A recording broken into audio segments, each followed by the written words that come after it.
I'm Robin Crane, and this is the Growing Your Financial Business the Woman's Way podcast. Listen, I was a financial advisor for over a decade, and I got so sick of the old archaic strategies that your grandpa used to get clients.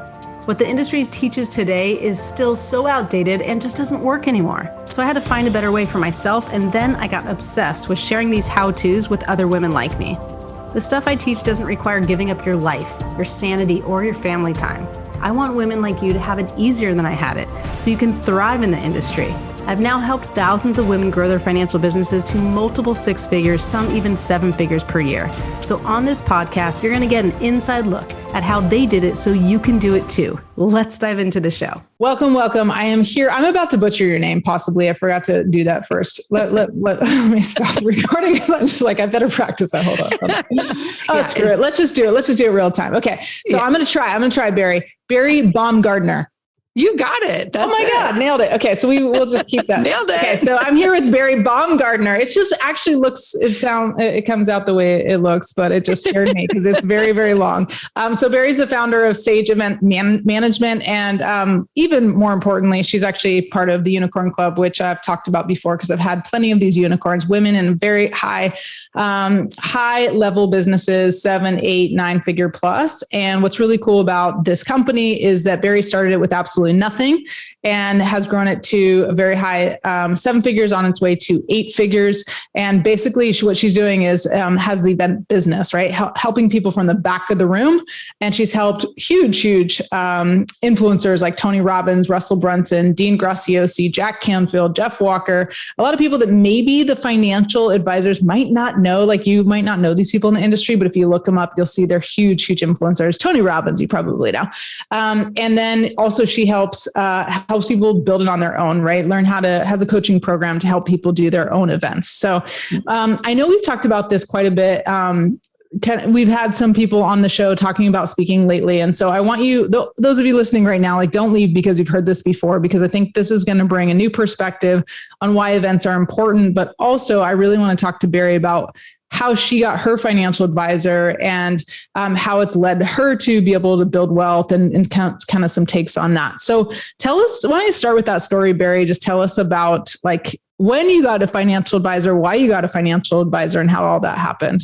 Yeah, absolutely. I was 1 year out of college and I still remember his name because I ended up working with him for a long time. This man, Chuck Ray from Morgan Stanley, came and gave a talk at a trade association meeting that I went to.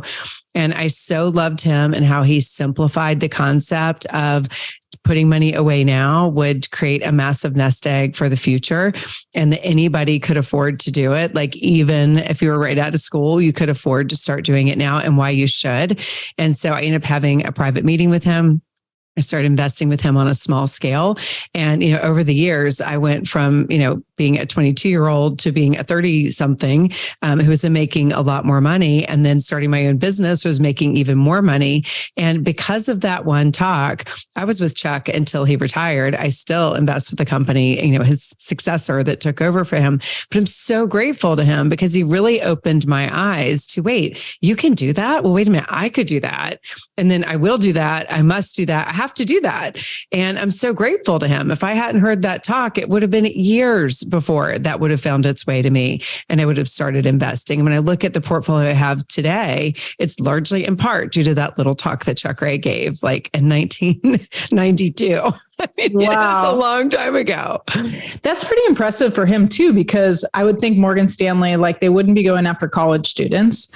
And to be, and maybe he was just starting, I don't know, but most people are going for the high net worth, especially in Morgan Stanley world. What's funny? I have to clarify this because I think it's really interesting for your audience is that he wasn't going after college students. I just happened to be in that room and there were people who were a lot older than I was that were there. But for me, I was like, I've got to start this today, and he was talking to up and comers, but, I think the takeaway for your audience is, where do you start with people and what could that grow into? Now that's a long-term play, right? I'm sure there are much much more lucrative accounts that Chuck had than Bari Baumgardner. But, where are you starting and how are you cultivating trust and education so that people say yes? We often talk about this in enrollment world, not just say yes to you, but say yes to themselves. Like, I could do that. Like, wait a minute, I could do that. Even I could do that. And I think that, whether your business is high net worth individuals, and this is something you do as like a side hustle to help people who are up and coming, or whether you look at the idea of cultivating for the long term, I really think people need it. And especially women need it. I think more often than not, men tend to be, I hate to be gender specific, but I really think it's true. Men tend to be a little bit more focused and even groomed for that by their parents to be more focused on that than women are. I think that's slowly changing, but I still think it's true. Yeah, definitely. It's still definitely true. And so what's interesting too, and I think this is a really good takeaway, is that what you remember from that first talk is that I can do this and I need to start now. And so one of the things I talk about a lot, and I think knowing your background in sales, I know you agree with this, but I'm always thinking about what are the beliefs they need to have in order to act now. And when I'm telling my ladies, whether, my advisors, when they're doing talks, I said, do not educate, motivate, because what they're taught typically when they're doing a talk, it's all about, oh, let me tell you about the market and here's what's happening. And they're showing charts and stuff, especially the men, but even the women, because you have this pre-approved material, here's a pre-approved talk, and then you go and deliver it. You're not telling a lot of stories. You're not building any beliefs. And then they're like, okay, the people who are already looking for someone, sure, they'll move forward. But the people who are not, you're not necessarily shifting their beliefs to say, start now. So what did he do? It really does begin with motivation, right? I mean, if I'm motivated to do it, then I'll take the education. But I find it's funny that you say this. One of the things I love so much about Chuck, and ever since then I've looked for in a financial advisor, is someone who can break it down and simplify it. I don't need the charts. I don't need to understand the market. That's what I'm paying you to do. I mean, I need to probably understand the basics, but the nitty gritty, I get lost in that a lot. I don't want to hear that. Like my eyes start to glaze over on that. Yes. And when we're investing in anything, we're investing based on an outcome. Like what motivates us is the outcome. So staying focused on the outcome and then simplifying what the steps are in order to get that outcome is so much more important than giving people a deep dive on things that they don't need to be that good at because they have you. Like that's the whole key. They don't need to know it because they have you. At least that's the way I look at it. I need to know, like, and trust you. I need to believe in your authority and credibility. I need to believe you're going to do the things you say you're going to do, but don't actually want to become an expert in it. I want you to be the expert in it. Absolutely. So now you're at a point, you told me before we started recording that you have several advisors, and obviously you've kind of amassed quite a bit. And so I want to jump into the psychology of that. Like, why do you have so many different advisors? And then if let's just say there's this incredible woman who's the most amazing advisor on the planet, like how would she win your business? Because you're willing to diversify among advisors. You're willing to actually like not just put all of your nest egg in one place or one firm or whatever. So what is the value proposition? Like how would that, I think even the attraction model, and then what could get someone like you to even consider working with a woman? Because I want to build the case that women are better at it, that women, even having one woman on your team, even if there are 5 others, like I want a woman to be part of this because I believe they're better listeners. I believe that they really will think of the outcome, not just of the performance, that there's a way for them to really drive behavior, not just to say, okay, I'm going to do this for you, but also want you to be involved, but not necessarily just talk down at you or tell you here are the numbers, but have a partnership. So I'm going to build a case for that. But how can, from the perspective of the women listening, and also to help me with my book, my upcoming book, tell me what's in your heads that could win you over to get a woman advisor on your team. Yeah, I think it's a great question. I mean, we will hit 10 million this year, which is crazy. When I think of the fact that I started this business in 2004 out of an extra bedroom in my house, it's like a little part-time gig, it turned into a full-time gig and then turned into a business. And then today, it's still kind of, I have pinch me moments on that. But what's fascinating when you start getting that kind of wealth in your business and personally, I remember the first time we got a tax bill that was like larger than I ever thought I'd even make, right? I never thought I'd make that much money, much less pay that much in taxes. And we weren't prepared for it. Like when we got that tax bill, we'd had a banner year, then we got our taxes and we're like, what, and how are we paying for this? It opened up a whole new level of reaching out and looking for advisors who could help us be smarter about how we were putting money away, how we were saving for taxes, how we were minimizing taxes, how we're being smart with the money we're making. And I think that's a niche, right? I mean, for women business owners, I think it's especially important because you've got your business finances and your personal finances and how they work together. And it's complicated. I mean, there's a lot of moving parts to that. And I want to pay my fair share in taxes, but I also want to be intelligent about how I'm doing it. And there's so many things that you can do with your money. Like this is about putting your money to work for you. And for me, for the causes I believe in, like that was a big motivator for me too, is that now that I feel like when you do well, you can do good. For me, a big piece of this was I'm doing well. I now want to do some good with my money. What's the best way to do that? And, it is amazing how many loopholes there are and how many opportunities there are that you just cannot possibly, as a normal human being who's not a tax specialist or a financial specialist, how you're going to navigate figuring that out. You're not. You could spend hours and hours and hours. When you start to think of how much money you can make, whether you work for someone or work for yourself, by putting that time and attention on your zone of genius, the thing that you do brilliantly, versus trying to navigate something that you're not good at, you don't want to get good at, that's when you start going, I need a financial advisor or two or three to help me get multiple opinions on how I can be as smart as possible with the money I'm making. Because here's the thing, we work so hard to make money, whether, again, we work for someone or we work for ourselves. We work so hard to make money, but then how are we keeping the money? How are we growing the money so that it's not just about having to make more? Your money could be making money for you while you sleep. That's sexy. That's where this starts to get really fun. I love that. And so tell me more about the advisors. Like, why do you have, it sounds like you wanted multiple opinions. You wanted to, because you're an intelligent person, right? And so if I could summarize or somewhat butcher the summarization, would be that you're like, okay, well, we're making good money. And I could totally I guess, relate to this. That's the big word I'm looking for, but relate to this. It's like, everything as a business owner is for the business, and it's all about earning, and it's all about earning, and it's all about earning. And then similarly, like you're just running, like for a while, you're just running to get to 7 figures. And then, I'm not near the 8-figure mark, but I will be someday. But it's like you're running to get to those numbers because I don't know about you. I do know you well enough to know that you're driven by impact. And we're like, the more, like my book, make more money, help more people. So we're driven by that. But then at the same time, it's like, there's this like, if you don't see that the amount of money is amassing as fast as your business can earn, right? So like, you want multiple 7 figures sitting there as well that you've been able to keep, not just to earn, right?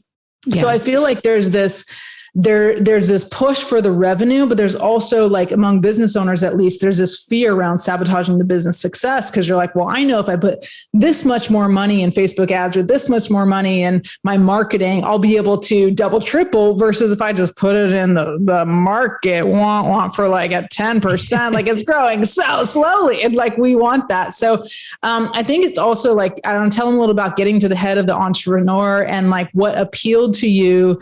And then also just, a little bit about the different advisors. Like, did they have different roles? Did you feel like you just needed multiple opinions so that you can make a decision and understand your choices?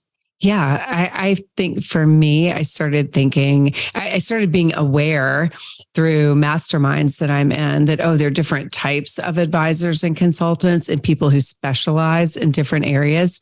So, an interesting takeaway from that is, I think when you reach, I think this is probably true for anyone, but certainly true for people who are successful. You're not Googling a financial advisor. You're not like, I think I'm going to Google someone to help me manage my money. You're saying to people that you know, like, and trust, who do you know, like, and trust? Right. Who should I know that I don't know that I should be talking to? And we or you see them speak, right? Or you see them speak because they have immediate authority. Yeah. Yes. So it's either a credible authority that I know, like, and trust because I've seen them speak on a topic. I've been wowed by the content and immediately said, I need to know more about you. And one of our advisors, we did find that way, not just Chuck, but someone else that we work with. And the other is you start being awakened to by people, oh, that's an interesting strategy. How'd you hear about that? Oh, my advisor, you should talk to them. They're amazing. What do you love about them? They do this, this, and this. So what I think is an interesting takeaway from that, we often talk about in our industry, the riches are in the niches. And I think there's something to not just being a financial advisor, but kind of building a brand around your zone of genius, the thing you're really good at. Like there are probably things that you're especially good at. It might be nurture, it might be a certain tax strategy or a certain growth strategy. But rather than just this nebulous financial advisor, which is a pretty vast category, I think what's really interesting, especially for high net worth individuals, most of them do have more than one, and they're looking for people who are specialists in certain areas. So for example, we recently started talking to someone who really focuses on real estate. I was awakened to the idea through a talk that someone gave that I could invest in real estate, or I could invest with someone who invests in real estate. I'm like, I actually don't want to be the one. I've owned real estate before. It's a nightmare to manage. I actually got rid of it because I didn't want the nightmare, even though it was lucrative. I'm like, oh, much better idea. I know, like, and trust you. This is your zone of genius. I'll invest with you. You take care of all of that and pay me the dividend. Fantastic. Everybody wins. So I think it's interesting. Yeah. Awesome. Let's talk a little about, and let's just like keep the hat on of the entrepreneur, like successful female entrepreneur, but like talk a little about the objections. Cause I know you teach that, and I saw you in front of the room teaching these objections. And I think, the type of sales, strategies that are taught in the industry are horrible. It's just like, it's embarrassing to me, even though I don't represent the industry, of like what's being taught. And typically the way they're selling or being taught to sell is really about, let me tell you about my company, then let me tell you about me. Then they'll educate you about the market or why you're screwed because you didn't start saving, or you better hurry up. Then it's a little bit of goal setting. And then it's like, here's the next step. Let me try to get someone closed. And it might be filling out paperwork, rolling over 401k, or like the foot in the door approach. Now, that's not everything, but when I typically say that process, most of the advisors are, nodding and like, yeah, that's what I was taught, which, I know coming from our background with like digital marketing and speaking from the stage, like it's more about figuring out like, well, what do they really want and what's holding them back, or what are their big challenges and what is it that their vision is. But then when it comes to the objections around it, like there's really very little sales techniques taught in the industry around handling objections. So chime in about the sales process in general, if you got something, and then just like, how do they deal with these objections? Because it seems like what happens, because I was a financial advisor, by the time you get to the end and someone's not on the same page, it almost feels like it's too late. And now you're convincing, and you never want to be convincing. So tell me about that. No, this is true. I mean, I think, we talked about the know, like, and trust factor. I think that matters a lot, but I think that starts with seeing yourself as a coach to this person, a consultant. Like, you're the financial coach, you're the financial consultant. You're helping them see things in a different way. Like, wait a minute, I could do that. Wait a minute, I will do that. I must do that. I'm crazy not to do that. So you're awakening. This goes back to the motivation piece, awakening something in them that they didn't even know was possible. And now all of a sudden seems possible because of you. So opportunity versus fear-based marketing and selling, in my opinion, especially for women, works better. We have enough things to be scared about. We don't need one more person to make us scared to death. We need opportunity. We need a place to hope, not to be afraid. And so, making it okay, I think, is better. Then we often talk about sales as a service. And I really believe this to my core. I've had to get really good at this as a business owner, because literally I quit the Girl Scouts because I didn't want to sell cookies. Like, I was that person. Story. That's right? exactly me. I love the little outfits. I'm not selling cookies. Like, it's a hard no at the selling cookies thing. Me too. But if someone had told me, Bari, it's not that hard. You just have to say, would you like to try a Thin Mint? Like, I'm a huge fan of Thin Mints. If it had just been like, you just have to get them to try a Thin Mint, and then they'd be like, I love a Thin Mint. I'm like, I thought you would. Would you like one box or two? That I could have done. But the thought of knocking on doors, like, do you want cookies? Would you buy my cookies? Was so hard. And that's really what I mean by sales as a service, is you're trying to give them a taste of something. Let them taste something. Be like, don't you like that? Isn't that amazing? I thought you would like that, because you know who your right fit client is, the person that you're meant to work with. Get in their head. Don't look at it through your lens. Sales as a service isn't all about you. It's the opposite. It's all about them. What would motivate them? What would excite them? What would give them a taste of something they didn't know they could do that would awaken opportunity and motivation? Now you've built like and trust, and you can say, tell me more about where you are. Like, I think all sales starts with a natural curiosity, which is to learn more about the person. And I personally believe that all objections come down to 5 things. And I've been testing this for 18 years in my business. And we are in a business model where sales is a huge piece of what we do. And so over 18 years, I've really cultivated this model. And what I've learned over time is that the 5 objections are time. I don't have time to do it. Money. I can't afford to do it. Spouse. I'm not going to be able to get my spouse on board for this. Fear. I'm afraid to do it. And shame and self-doubt. I'm ashamed to admit that I don't know how to do it, or I've done it before and it didn't work. So I have self-doubt because I made a bad decision or I made a mistake. And they really work in that hierarchical order, meaning it's the easiest to talk about time. Wish I could, I just don't have the time. A little bit harder to talk about money, right? If I'm being really honest, I can't afford to do this. A little bit harder to talk about spouse. If I'm being really honest, he won't let me. And this does tend to be more of a female thing. Let's just be honest here. More likely for a woman to say, he won't let me do it than for a man to say, she won't let me do it. And you're cupping out there, by the way, just between me and you, or they are to you, if it's your client saying that.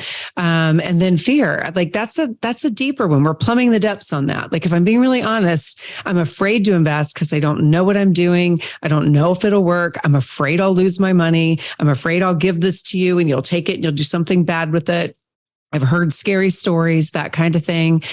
Fear also kind of comes into a little bit of no one in my family has ever done this before. So why would it work for me? Like, you may have generational barriers woven into that. And then shame and self-doubt is that the lowest, like that is at the bottom. That's the one they're least likely to talk about, but is most likely to be controlling their decision. And so if you know that and you go into it as a coach or a consultant, like approach it from the perspective of, tell me a little bit more about why you haven't invested before, or, what you have invested in before, what has worked, what hasn't. Like, it's all about the curiosity and building that relationship with them. And if you're genuinely curious, like I am, those are easy questions to be asking. And it really comes down to 3 simple words, Robin. Like, this is true of all sales. I really believe this. Whatever they answer in that when you pose a question, whatever they answer, say, that's interesting. Tell me more. Tell me more. Don't assume that you know why they're afraid or why their spouse won't let them. When they're like, my spouse won't let me. Oh, that's interesting. Tell me more about that. Right? Like, you want to get to the next layer and then the next layer and the next layer that's really controlling their decision. And I find when you do that, if we're coming at it from a human perspective of nurture, not from a sales perspective of manipulation, you'll feel more relaxed and comfortable about it, and they'll feel more relaxed and comfortable about it.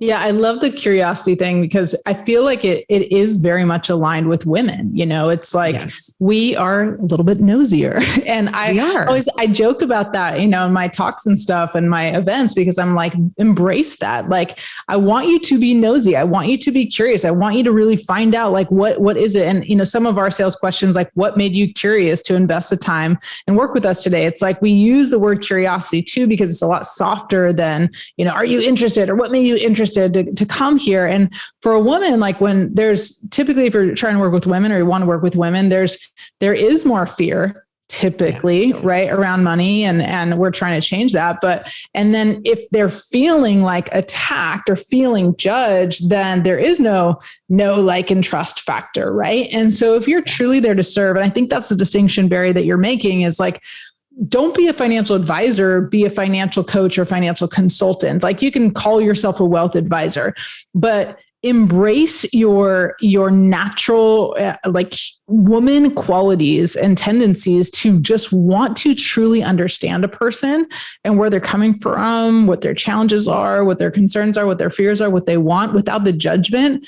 And then genuinely just figure out, is there a fit? Is there a match? Yeah. And know that 9 times out of 10, the reason they're telling you no is not the real reason. There is a reason behind that reason that they don't want to disclose because they're afraid they'll be judged. They're afraid to admit it. It may even be scary for them to talk about it out loud. They may have never acknowledged it out loud ever. And you may be the first person to kind of plumb those depths with them. That's a sacred space to be in, to help somebody, give voice to a fear that they have in their most private moments. It's like, I don't think I'm good with money. I'm afraid that I'll lose money. I'm afraid that no one in my family's ever made money before. So why would it be different for me? Uncle Joe lost all of his money. And the thing that everyone in our family talks about is keep your money in your mattress. Because remember that time that Uncle Joe, like that controls people for sure.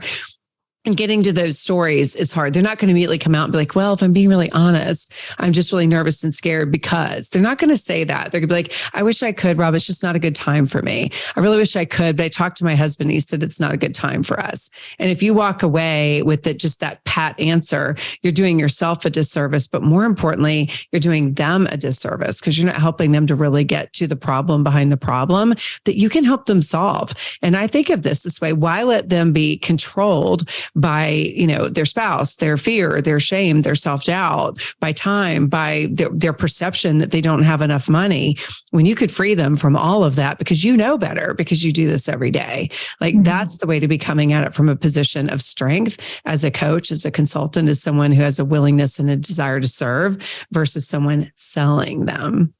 Right. Which Nobody again, wants it's to be sold. Which is again, like very aligned with you as a woman already. Like, let's just embrace those, forget everything they taught you in the industry. Like, let's just do it in a way that's going to serve someone at the highest level. And I was thinking about that, what you were just saying in regards to like the lowest point, as far as the objections, is like the fear, the shame, the doubt. And if you think of it as like almost like a cliff, like the more successful someone is, the higher they've climbed, the further it is to fall. Right. And especially I think women, like, we don't want to be perceived as like, if you see me as successful, and then we think vulnerability is weakness, when Bari, you and I know based on being on the stage, like the more vulnerable you are, the more you're relatable, the more you actually connect, the better you sell, all the things. But I remember when I was a financial advisor, like I didn't want anyone to know any of my vulnerabilities. Like I was so scared to share that. And I think a lot of women, business owners, successful women, executives, like they've gotten themselves so high, they got to kind of play the part that I'm successful. And God forbid they have to tell you that actually I'm really scared and I'm not doing all these things. And it looks like I'm doing all the right things when it comes to my money, but deep down, like, let me tell you, the truth is I'm freaking out that I'll never have enough money. And you have to earn the right to get that information without any judgment, without giving them a safe space, as Lisa Nichols would say, right? The safe space, so that people like their women or even men are just willing to tell you the truth, because everyone's wearing these layers and layers and masks. And I do think the more successful, it's like, oh, we got to put on a new mask. We got to put on a new layer because I got to uphold that standing and that status. And that's why it's so important to like come to the table with a system that's really gonna allow them to feel safe. And I want to go back a step to what you said about opportunity versus fear-based, but giving them this feeling of support and love, regardless of what they choose, but not, I'm not going to use the P word, but not being a wuss. Yes. Okay. Because like what I think happens is women tend to overcompensate, and then they don't want to handle objections. They don't want to be pushy. They don't want to be salesy. They don't want to be manipulative. So instead they just let their prospects off the hook and don't drive fast action, because they're like, oh, God forbid I'm going to be pushy. It's not about being pushy. Can I just add to that? Yeah, I think please. this is a really critical piece of it, is that if you really believe that your purpose on this planet is to help people navigate their finances and to grow their personal wealth, then who are you to not show up in a way that allows them to embrace doing that? Like, you've actually done them a huge disservice if they walk away. And chances are, based on that conversation, they're not going to go seek out someone new. They're like, clearly this doesn't work. I'm not meant to be investing. So they don't invest. Let's say that because you didn't show up differently, they end up not investing for that year or multiple years. What is the cost of that over time? The opportunity cost of that over time? So you actually have a bit of a duty, an obligation to help them navigate opening up around their finances, figuring out their finances, plotting out a path to personal wealth. And if you can be the conduit to that, then everybody wins, right? So it's like coming at it from this place of authority and certainty about your role in this world and your role in their world to help them do something incredibly important. Like, what could be more important than understanding and navigating your personal and or business finances? And I think a really important question to ask at the outset is, are you single or are you married?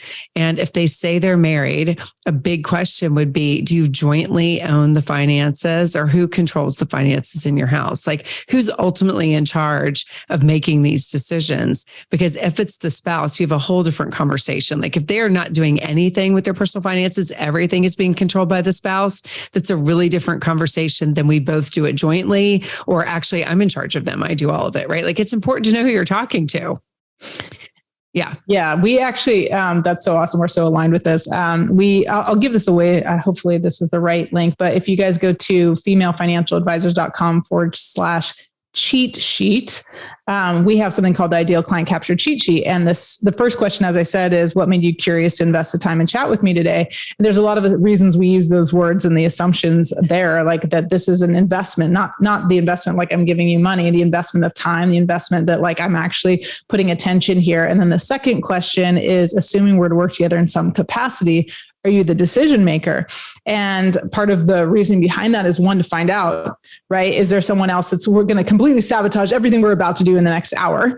But then two, it's to empower them. So if it's a woman and like they say, oh, well, we make decisions together, but I really have my own stuff. And it's like finding out like, well, can you make this decision, setting the expectation? And if not, let's bring your partner on board. But if so, like, wow, high five, like you're going to be able to make this decision today on your own without having to consult somebody else. Like, that's amazing. They feel empowered. And now, by the end of the conversation, you can move them to the next step. So we'll give you that. I'll make sure that link works. femalefinancialadvisors.com/cheat sheet. Awesome. I just want to touch on one more thing because I know I'm going a little long, but give me one more thing around just like opportunity versus fear-based marketing. Like, what's one thing they can do? Because we know that pain drives people to take action, but it's not about like, let me rub salt in the wound. We're just understanding what their challenges are, but how can they flip the switch and really like focus on the opportunity in their marketing and sales so that it does inspire women to want to work with them as opposed to scaring them into working with them? Yeah, that's a great question. I mean, a lot of times you can lead with a fear stat, and then I call it a pattern interrupt to flip it around to the opportunity. Example of that would be like, you might be hearing that in a recession, it's the worst time to invest, but actually it's the best time. Or you may have heard that, the stock market is in a free fall right now. And so everyone's losing money. But the reality is there's a huge opportunity in that market right now. So, you might be able to use a stat that gets their attention, but also that you can debunk like something that is actively out there, that is in your right fit client's thought process. And that's the fear that they have, but you're going to turn it into the real opportunity that's in front of them. You might feel like you're totally screwed when it comes to your money, but if you work with me, you'll be able to reach all your goals, something like that. No, just kidding. Yeah, awesome. No, I think the opportunity is something ideally that they didn't even know was there. So I'd really be looking for those little hidden nuggets, or people like, what? It's the lean in moment, right? So you've given them something that's like, oh, really? That's interesting. Tell me more. Like, you want them to also say to you, tell me more. Your tactic for overcoming an objective is tell me more. Your tactic for getting them to lean in is you want to give them an opportunity that has to get, really? Tell me more about that. Because remember what I said at the beginning, like, you can do that?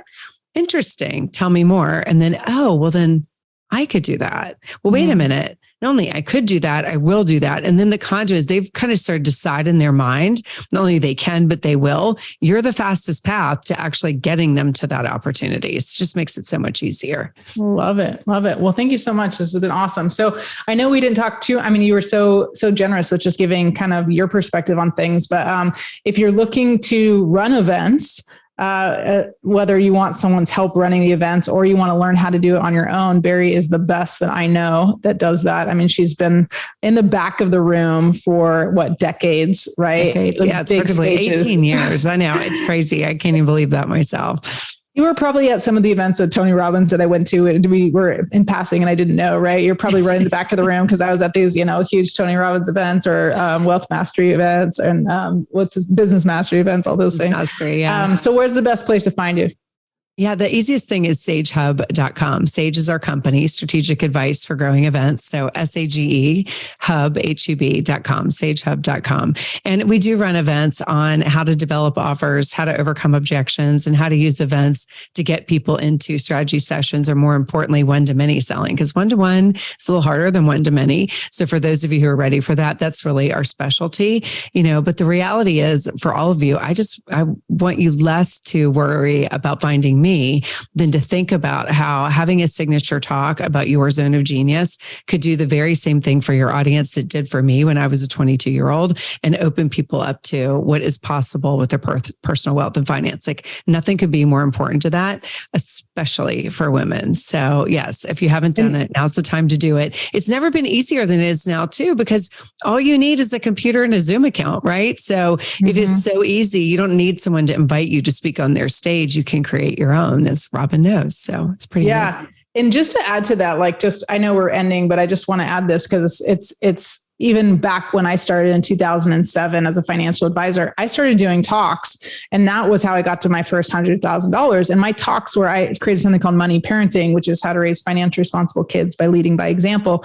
But I would go and do these talks at preschools, to the parents, right? Or I'd go to a JCC, a Jewish Community Center. I'd go to a church or something like that. And I do these talks, and there'd be 7 or 12 in the audience. And I knew that even when I was shitty at actually doing talks, that at a minimum, if I did 3 talks, I would get at least 1 client and make a minimum of $5,000. So my rule of thumb was like 3 talks. And that was the beginning. And then it got better and better. And I knew I'd make $5,000 every time I did a talk. And so it's crazy to me. And I'm going to focus a lot with my femmes on this, the women in my program, is like, it's crazy to me how rarely advisors speak sometimes. And that is the best way to get an instant authority and to get known and to get appointments. So definitely, I know and that kind of talk, you can drive them to a one-to-one strategy session or drive them to one-to-many, which is my specialty. But one thing I meant to say earlier, and I want you to think about this along the same lines, is today's non-buyer is tomorrow's buyer. So you might have given those talks and only had one buyer. And what might have happened,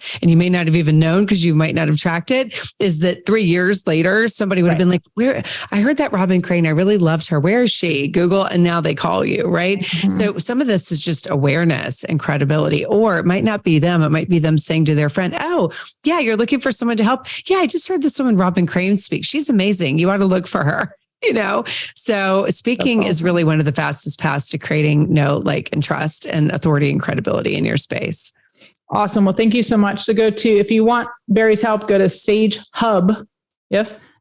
Okay. Sagehub, SAGE. My 2.5-year-old, her name is Sage, and she knows how to spell her name. And she goes, SAGE, SAGE. So if she can do it, you can do it. Go to sagehub.com. Thanks for joining us. And we'll see you next time on Growing Your Financial Business the Woman's Way.